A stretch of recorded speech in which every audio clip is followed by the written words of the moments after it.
Buonasera a tutti, good evening and welcome to the Italian Radio Hour. Io sono Viviana and I would like to welcome back our regular listeners and also welcome any new listeners.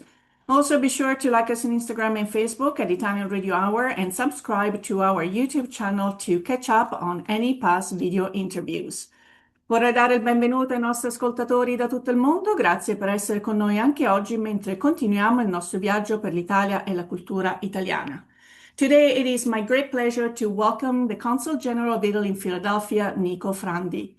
Since beginning his mandate in the fall of 2025, Consul General Frandi has focused on strengthening the ties between Italy and Italian American communities throughout the region, promoting Italian culture and the language, supporting business and academic collaborations, and highlighting the enduring friendship between Italy and the United States. With a diplomatic career that has taken him from multilateral economic negotiations to public diplomacy here in the United States, he brings a global perspective, but also a deep appreciation for local communities and cultural connections. So don't go anywhere, ma prima pubblicità. Parli italiano? Do you want to learn, improve, or master your Italian? Istituto Mondo Italiano can help. Located in the heart of Regent Square, Mondo Italiano offers small group classes and one-on-one private tutoring in person or online to help you learn Italian in no time. Visit us online at istitutomondoitaliano.org. Consul General Frandi, benvenuto to the Italian Radio Hour. It is a true pleasure to have you with us today. Thank you so much, Dottoressa Altieri. I'm very happy. I'm very glad to be here with you and to have this opportunity to connect with so many Italians and Italian American, I think, worldwide. Before we talk about your amazing work in Philadelphia and throughout your entire jurisdiction, I would love to begin with your own story. So, what first inspired you to pursue diplomacy? Well, I was not the typical son of diplomats. My family was doing completely different things. So I had the true freedom, the true opportunity to choose exactly what I wanted. And it was a series of circumstances that took me on this path. After the military service as a Navy officer in Italy, which I did very young. I was 19, 20 years old. I took a sabbatical of 1 year. I worked and I did it exactly and precisely to understand what I really wanted to do later on in my life. And a number of encounters that I had at that time made me think that diplomacy could be the ideal job for me because it would fulfill, first of all, my great curiosity for the world in general, for different cultures, people, nations, languages, but also in terms of a good mix, a good balance between strategic thinking and social relations. And I think this is exactly what diplomacy has brought to me over these 25 years, first 25 years of my career. Wonderful. So you have worked in very international environments, from trade policy to multilateral diplomacy. So how does cultural diplomacy differ from economic diplomacy? Well, that's a very good question. Diplomacy, as we know, applies to every field. We in fact speak about sport diplomacy, cultural diplomacy, economic diplomacy. You act in a diplomatic way and you promote your country under so many different lenses and in so many different sectors. Now, when it comes to cultural and economic, I should say that for a country like Italy, which many refers to as a soft power, meaning as a cultural big power, so soft in that respect. I think that culture comes as a background for anything else that we do.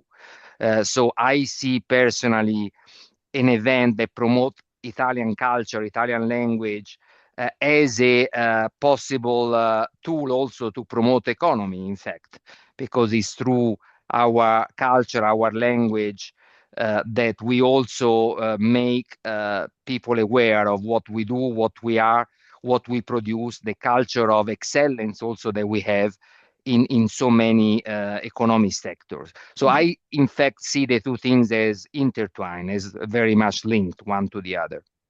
Indeed. So again, your consul district includes an incredibly rich Italian American communities. And again, we might be focusing on Philadelphia, but you have probably one of the vastest jurisdictions. Pennsylvania, obviously, Delaware, North Carolina, West Virginia, part of Maryland, Virginia, parts of New Jersey. So it's kind of what has surprised you the most so far about the territories that you have been taken on, whether it was memorable encounters or unexpected discoveries to find Italianness where it was least expected. You're absolutely right. This is a very vast territory, 7 states. When I have to explain the territory that I cover, I always say to be simpler and easier to understand, from the gates of Washington to the gates of New York, excluded, because we obviously have a big consulate general in New York, and we obviously have an embassy with a consular section in Washington. But everything in between is under my jurisdiction, which is big. This is the northeast, I would say central and partially southern, when we think about North Carolina, territory of the US. This is the territory that saw the birth of the United States to begin with, Philadelphia very much so, first capital of this country, but also the entry point of so many migrants, Italian migrants.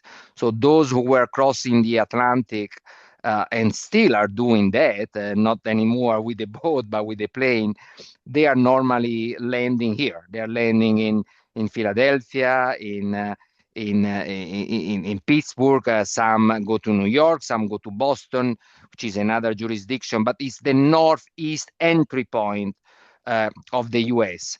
So what I found here, and that's exactly what I expected to find, is this strong, big Italian community rooted in the territory.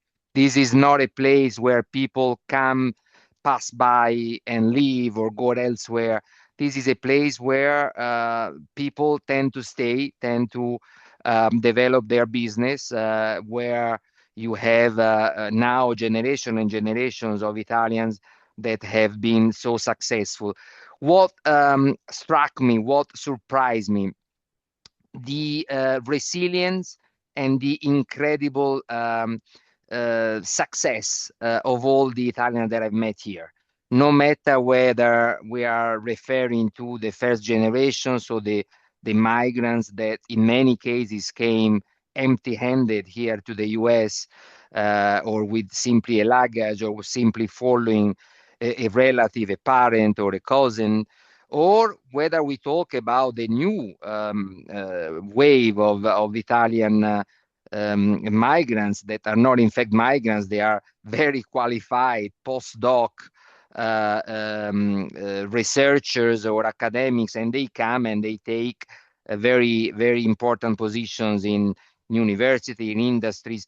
In all these cases, so different one from the other, there are stories of success, of incredible success, of incredible resilience, which says a lot, which may remind us or make us discover, if there is the first time that one think about it, the creativity, flexibility, adaptability of our people.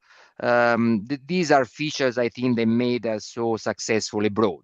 And of course, I'm sure it's the case in the rest of the states and the rest of the world, in fact. But I should say that here, where I concentrate my work, so Philadelphia, but also the rest of the jurisdiction, incredible successful stories. I've been, and maybe that's one of your questions, but I want to anticipate it. I've been already to Charlotte, to Virginia Beach. I came to Pittsburgh. I was in Baltimore, in Maryland. Wherever I've been, I've met incredible, talented people in every possible sector. So this has been a confirmation of how good we are and we can be, but also a bit of a surprise. I would have not bet that every Italian would have been so successful. So it's as far as I'm concerned, I've been here now in the US for 32 years, and because of the nature of job that I decided to embrace, it's almost as an Italian living overseas, rediscovering Italy, and also for those Italians who are in Italy coming to the US and find many Italies as well of many different facets. So, talking about, let's switch a little bit to route tourism. You talk about it, and why do you think this movement is becoming so important and so relevant now? Indeed, this is the tourism of the origins of the route tourism is really, I would say, a political objective, even because there is the government, there is a precise choice behind this slogan. But in fact, besides what we do and what we decide to do from Italy, there is a demand, there is a natural demand and a growing one. There is a rediscovery of the Italian language, of the Italian roots. There is an appetite for the new generations. Most of the time, new generations of Italian Americans that have, for different reasons, even lost, for instance, the language, or they have lost the contacts with their countries of origin. And let's not forget, let me open this small parenthesis, that for many decades, and I'm referring now to the first wave of generations, Italians were discriminated here in this country. So one of the main reasons why so many Italian Americans nowadays don't speak Italian and they have the appetite to do so, it's simply because they were not taught, and they were not taught because it was not good at one point in time to speak Italian or to show simply your origins. Well, this is gone, thank God. This is not any longer the case. So there is a natural appetite, growing appetite to go back to their roots, to rediscover where their parents, grandparents, ancestors came from. And most of the time, it is an incredible adventure because all these people go back and they don't necessarily discover these big, great cities that everybody knows, even from movies or theater, music, but they discover small little villages that are so beautiful, so different from the realities of America. So I think it's very, very important that we can facilitate that and even strengthen this. And it would probably also help the economy in Italy because sometimes some of these most villages, as we know, are dying. They are dying. They are not any longer densely populated.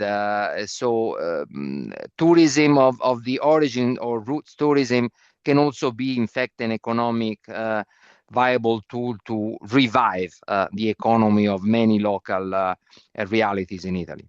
And in your observations, now having been in US, and this is not indeed your first experience in the US, we'll talk about it later. Do you think young generations are rediscovering Italy in a different way than their grandparents did?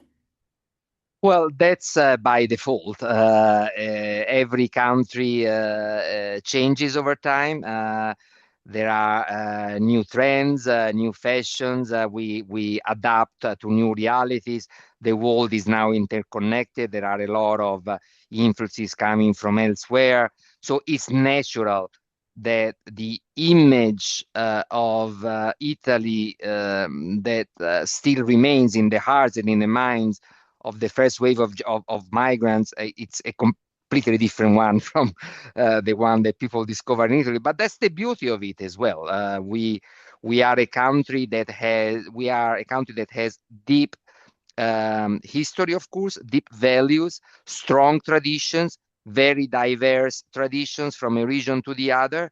but we also adapt over time. I want to make one very interesting and nice example, which is under my scrutiny now, my review now.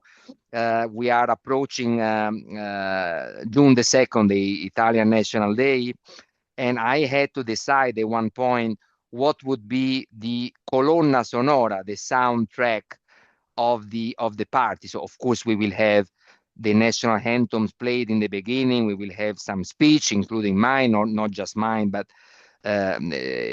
several speeches, and then of course people will simply enjoy the get together, some good Italian food and wine, with some music in the background. Now, what type of music am I going to play that will satisfy both the young and the eldest? And it was not easy actually to select the music, because of course the demand is radically different or very different. So I was in the end convinced, also with the help of my staff, to make 2 hours, 2 hours and a half of music, alternating very rationally and very regularly one old Italian song to the most recent ones from Sanremo, for instance, or from other fields. Also alternating styles, more jazz, more pop, more classic, the very traditional pieces. So that's just an example to say that, yes, there are many, many different faces of this beautiful country that remain important for all of us. Mhm. So obviously that we take for granted that food culture, family values, cinema, a slower lifestyle are very appealing and very much appreciating as is. But what are some of your initiatives that have been and will be injecting more of the eccellenze italiane?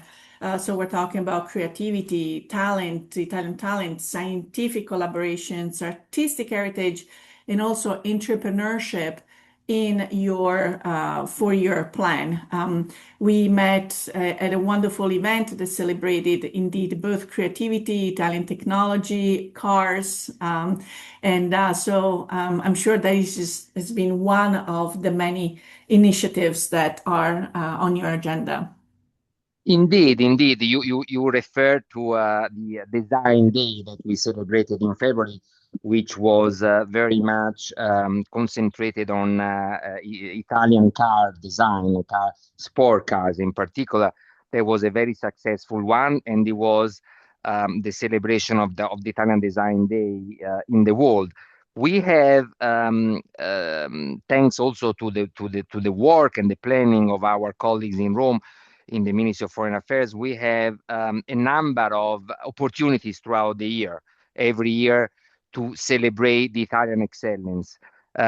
So let me just refer to a few examples, but we could really spend hours because I've been very active already in the first 7 months. But just a few examples to touch. I have done also the twice already.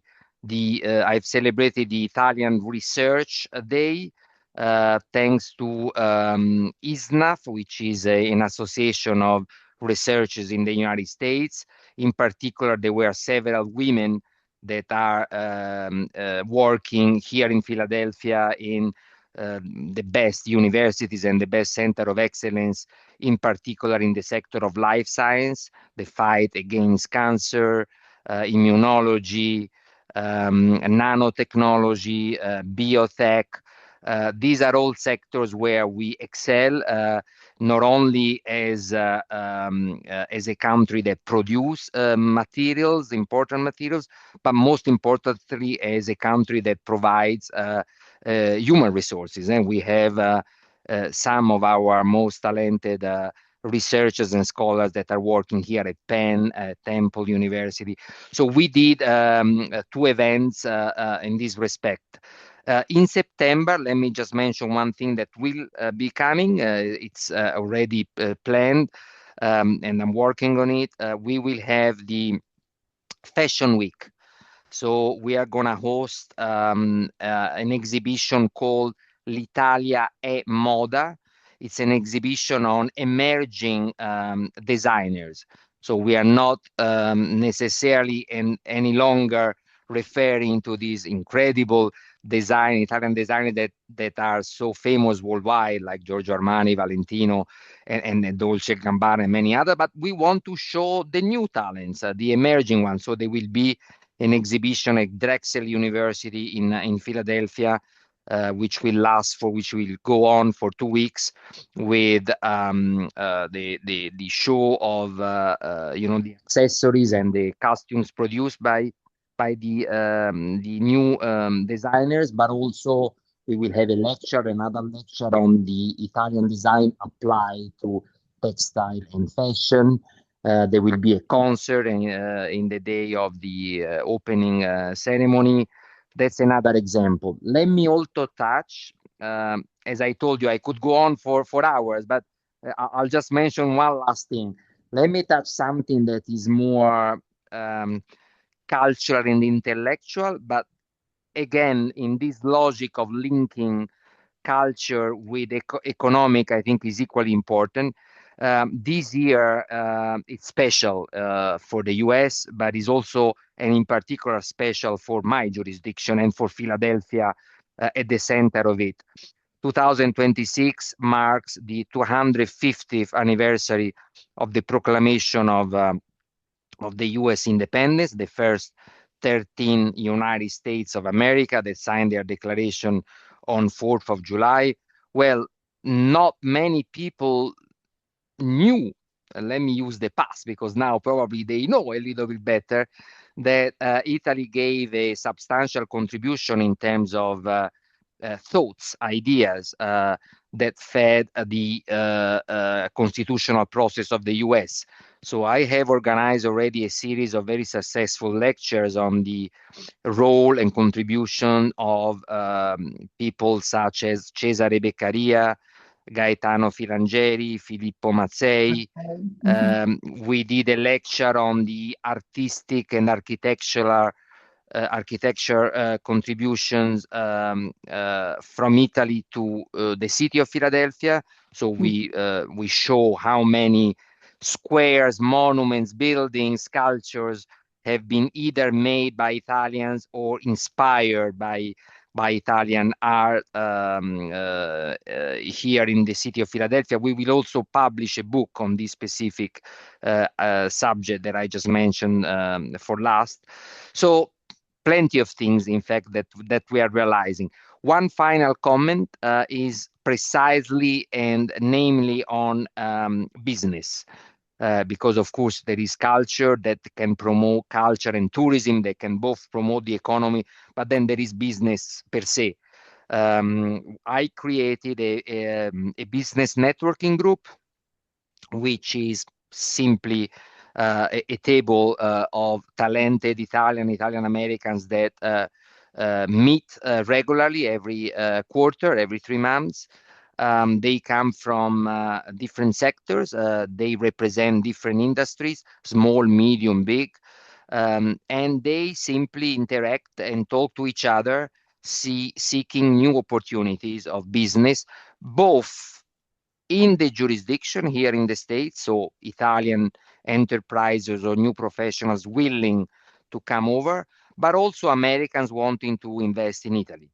The next of this meeting will take place in a few weeks on June the 8th, and we will have 2 presentations that are perfectly specular, perfectly mirroring. The first one will be by 2 Italian lawyers on the fiscal benefits, flat tax, and fiscal opportunities for American investors wanting to go to Italy. And the second one will be exactly the opposite. The Commonwealth of Pennsylvania, so the office that is working directly with Governor Shapiro, will present the economic opportunities for Italians in the state of Pennsylvania. And I want, and with this, I close and I take the full spectrum of my mandate, the 4 years that I have in front of me. Well, now 3.5. Time flies. I intend to expand this exercise, this business networking group, from Philadelphia to Pittsburgh, from Philadelphia to Charlotte, from Philadelphia to Baltimore. So I really would love to see this growing and occupying and being extended to the rest of the jurisdiction. Thank you very much for this very insightful overview of the many initiatives and directions that you are indeed making a huge difference. We will hear from our sponsors and we'll be right back. Don't go anywhere. Do you love Italian food? Want to learn the secrets of homemade pasta, sauces, and traditional recipes, just like Nana used to make? At Mondo Italiano, our authentic Italian cooking classes bring the taste of Italy right to Pittsburgh.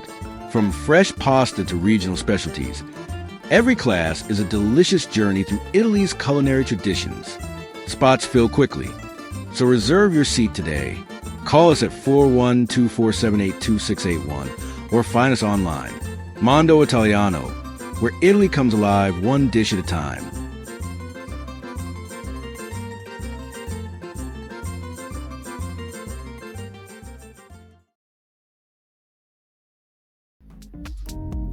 Un caffè, per favore. For more than 35 years, Pittsburgh has started its mornings with La Prima Espresso. From freshly roasted beans from around the world to the perfect espresso or cappuccino, every cup is crafted with care.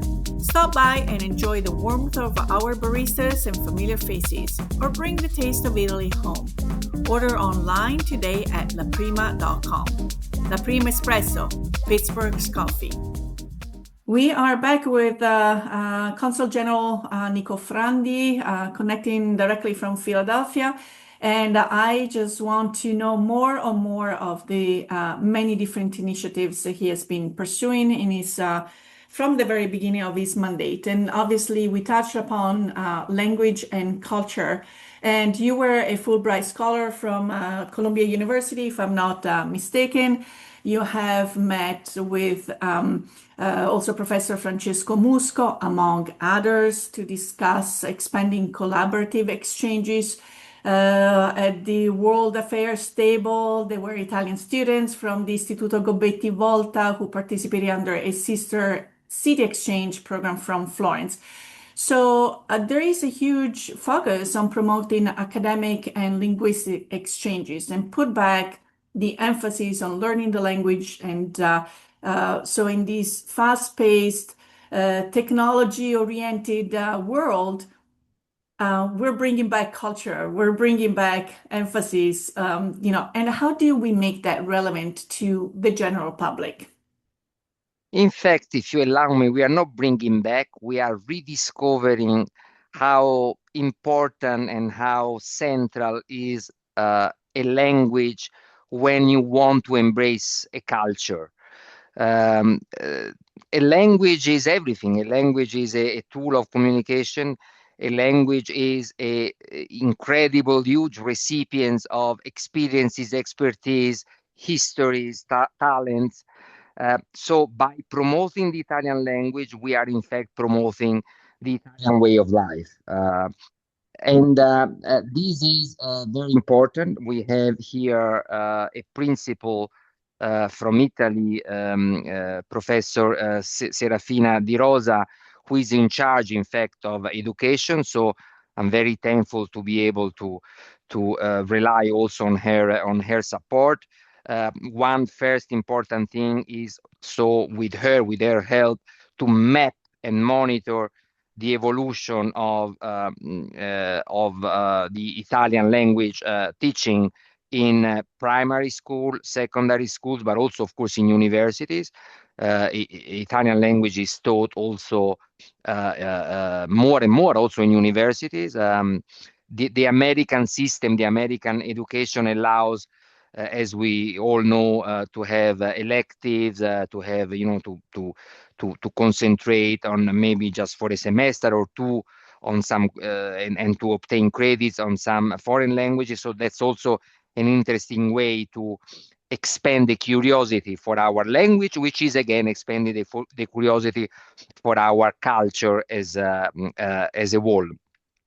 anything that I do is presented in English, and that's a bit of an obstacle, I think. So I would really like more and more to be able also to speak Italian, because most of the time, I would say two, three third of 2/3, sorry, or 4/5 of the public that I have speaks Italian indeed. But then, of course, there is this minority that do not.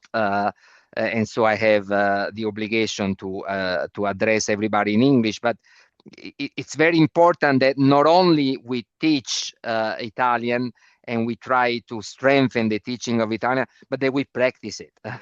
So a lot of focus is also on that. One way to do that is through cinema, movies, the projection of a theater show. For the first time, brought here to the US last December, the 7th of December, La Prima della Scala, the inauguration of Teatro alla Scala in Milan, which every year happens on the 7th of December, the day of the patron, Sant'Ambrosio, the patron of Milan. We had in real time from Milan the show of La Scala within an Italian film festival, which is regularly organized by a very nice Italian friend of ours who is a professor of media and cinema at Penn University. So I intend to use this opportunity again next year. I have just collected a couple of documentaries.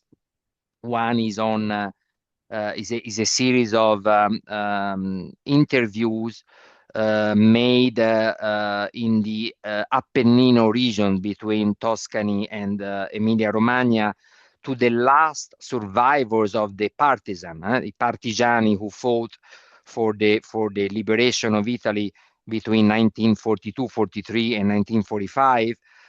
They're really the last one because unfortunately by now they are very old. So there is this beautiful documentary that was done with a series of interviews to them, which we will for sure project during the next Italian Film Festival in Philadelphia. I will be happy to bring it also again to other cities of my jurisdiction. The documentary will be entirely in Italian with English subtitles. So, of course, for those who don't speak the language, they can always read. But it's good that at least we can do things in Italian, in original language, and promote also the practice of the language. And finally, another tool, it's the obvious one, is to bring Americans to Italy, or Italian Americans to Italy, and then by default they will have a full immersion. So more and more there is an attention by this consulate on programs, exchange programs. There is one very good program, dual program, that was established by Ignazio Marino, long-time professor here in Philadelphia, currently MPs in Europe, the European Parliament. He opened up the first dual program in medicine between Jefferson University and then Temple and Cattolica in Italy. So students can enroll in this program, spend 2 years in Philadelphia and then 2 years in Italy, and they acquire both degrees.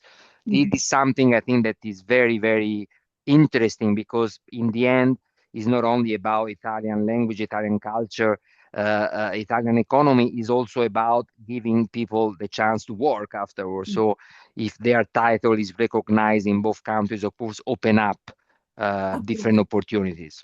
And Professor Marino's name is now new to Pittsburgh because he was instrumental in the creation of the first state-of-the-art facility. Is the transplant facility in Palermo. It was a joint venture between our UPMC and the Italian government. So indeed, and then for any Romans, I think he was also the mayor of Rome for some time.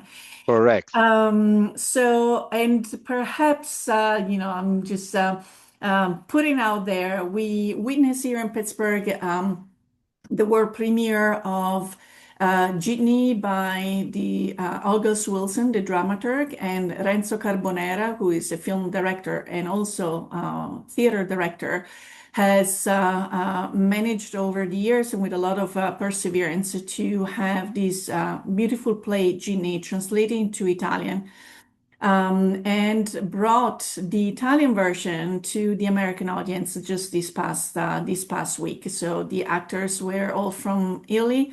This play that is born and takes place in Pittsburgh now was presented to the Pittsburgh audience in Italian with the English subtitles of the original text. So perhaps we can add that because they're coming back in the fall.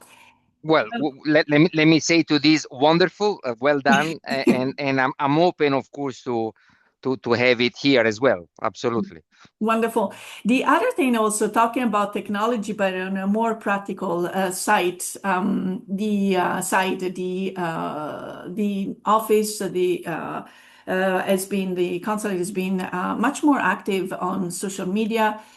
So it has been easier to follow initiatives that have taken place, to be informed about things that will be happening, to allow people perhaps to come to those events, and also Q&A sessions to discuss citizenship questions. So those are small but big differences that kind of make us feel that the consulate, I think, is one of your motto, is our home, is becoming a place where we know where to access the information and who to go to, or the information is given to us in pillole, in a way that we can consume that. Just one more thing about we talked about the some of the historical connections for America 250th anniversary. We have the June 2nd event coming up. How can people participate, both as attendees or as sponsors, to make sure that the event is even more successful? If you can just elaborate a little more about what to expect and how people can get involved or participate. Absolutely. Let me take your comments and your last question as one single package, because it's very much the case. One of the first things that I wanted immediately to establish when I arrived here was exactly what you mentioned, this feeling, this sense that has to be tangible and effective in the end of the Consulate General of Italy being the house of the Italians, the Italian Americans, and the Friends of Italy. And you do that in two ways that are, in fact, very simple and very complementary. A, you really open the door of the consulate, so we don't say no to anyone who comes here. Of course, there are hours, there is appointments to be taken. That's obviously always the case. But I've been receiving here in this little office where I'm sitting now, plenty of people, and I will continue to do so. The other way is the opposite. You go out and you make the consulate present everywhere it is possible. You do that by attending, I mean, with my also personal attendance to events that are organized, to invitations that are forwarded to me, by accepting them. I think I have renounced sometimes because there was overlapping, of course, but another time because I had another commitment, maybe 2 or 3 in 7 months event, to the hundreds of invitations that I've got. So I'm actually going everywhere I can. And then, as you mentioned, social media. This is, whether we like it or not, it's not even a question of wanting or not wanting. This is a necessity. This is a tool that we all have to use nowadays. So the social media of the consulates are the first point of reference and point of information for all the Italians in the jurisdiction. So I don't want to hear, and so far it didn't happen often, but I don't want to hear any Italian saying, I didn't know. I didn't know how I had to take an appointment. I didn't know that I had the chance to come to the consulate to have a duplicate of my ballots when the referendum was casted. I didn't know that there was, and I come to your last point, the Italian National Day. So everything that we do, it's published and advertised on our socials. And I refer to socials and not to the site, the official site of the consulate, because these are two distinct things. The official site is a very important tool, of course, but is not the one that people normally consult. And this is something that I have discovered. I didn't know. I thought that the official site was the one where people would naturally go to. And no, in a society and in an era of social media, people tend to go to Facebook, Instagram, LinkedIn, and less so to the site. So my invitation is consult and be tuned with the socials. You will also find the important official information on the site, but you will find everything else always on the socials. So June the 2nd, the National Day, I'm announcing you now that from May 22nd to May 29, 28, sorry, May 22nd to May 28, because by the 29 we have to close for logistical reasons, the inscriptions. We will post an Eventbrite invitation only in Italian and addressed to all the Italians for those who want to register to the Italian National Day. So they will have the chance to do it, to see the link, to follow the instructions. The instructions are quite strict, simply because we celebrate the Italian National Day not here in the consulate, but in a beautiful, important venue and a symbol of the industrial excellence in the US, Leonardo Helicopters. And obviously, Leonardo Helicopters is a place where you enter only if you are perfectly registered with a passport in your hands. So for security reasons, you will have to follow the instructions and register. But that opportunity is given to every Italian from May 22nd to May 28th.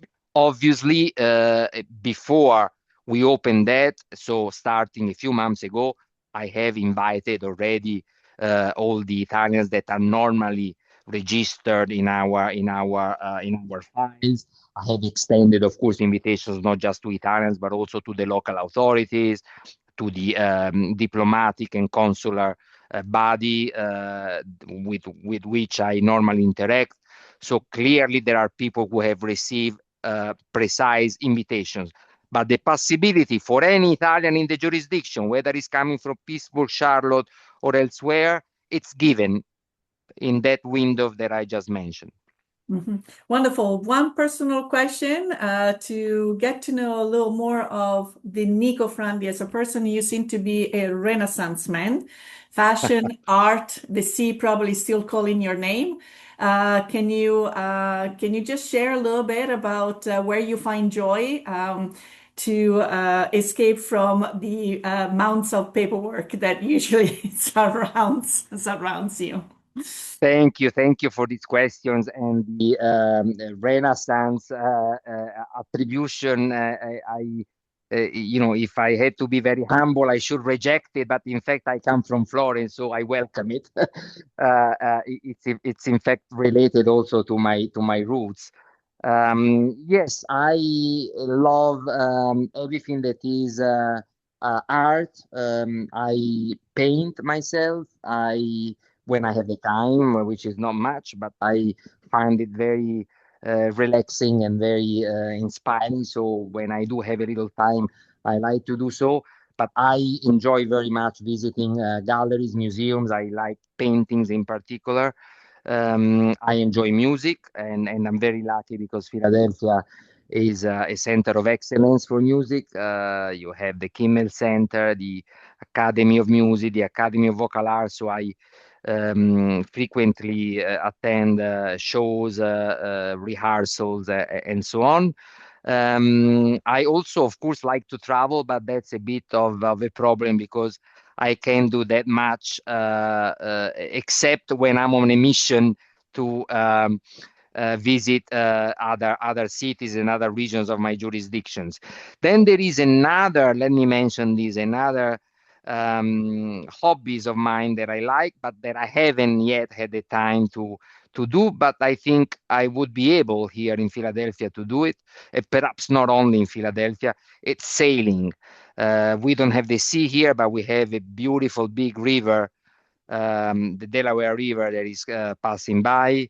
I know that there are nautical clubs, so I hope to be able throughout the summer to spend a few hours sailing as well on the Delaware. Those are essentially my hobbies. I also like writing. Throughout my career, I spent a bit of my time also writing articles, most of the time related to the subjects that I was covering with my work.